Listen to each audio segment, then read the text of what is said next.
Assalamualaikum warahmatullahi wabarakatuh. Selamat malam pemirsa. Tim Liputan Aceh TV kembali menyampaikan berita terkini dari Tanah Rencong untuk Anda dalam program Seputar Aceh. Bersama saya Jufrizal. Berikut liputannya. Momentum ini menjadi tonggak awal kepemimpinan baru dalam mewujudkan pembangunan dan kesejahteraan masyarakat. Dalam pidatonya, Gubernur Aceh menegaskan bahwa amanah yang diberikan masyarakat harus dijaga dengan baik. Ia mengingatkan agar pemimpin daerah mengutamakan kepentingan rakyat dengan penuh tanggung jawab dan kebijaksanaan. Gubernur juga menyoroti pentingnya menjaga sinergi antara eksekutif dan legislatif, serta mempererat komunikasi dengan pemerintah Aceh agar pembangunan berjalan efektif dan efisien. Selain itu, Gubernur menegaskan komitmennya dalam mengevaluasi hak guna usaha atau HGU yang ada di Aceh, khususnya di Subul Salam, guna memastikan masyarakat mendapatkan lahan plasma yang layak. Demi Allah, saya bersumpah.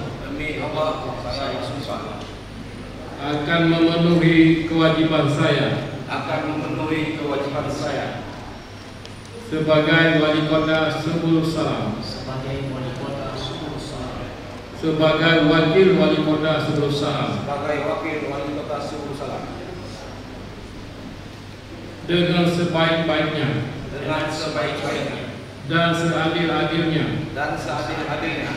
Memegang teguh. Undang-Undang Dasar Negara Republik Indonesia. Undang-Undang Dasar Negara Republik Indonesia. Tahun 1945. Tahun 1945. Menutup sambutannya, Gubernur memberikan doa dan harapan agar kepemimpinan baru ini membawa kemajuan serta keberkahan bagi kota Subul Salam. Kami apalagi bagi Gubernur dan Wakil Wali Kota dan Wali Kota seperti malam kami sama-sama mendengar.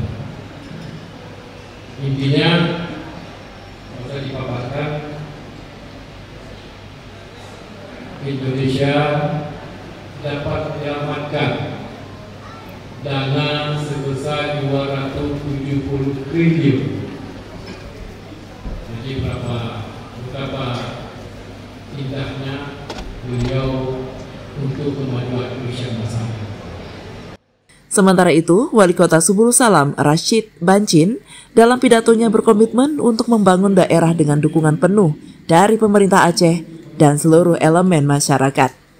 Acara pelantikan ini turut dihadiri oleh PLT Sekretaris Daerah Aceh, jajaran pejabat pemerintahan, serta tokoh masyarakat Kota Subul Salam.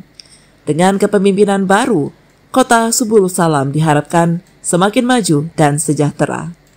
Dari Subul Salam, Tim Liputan Aceh TV melaporkan.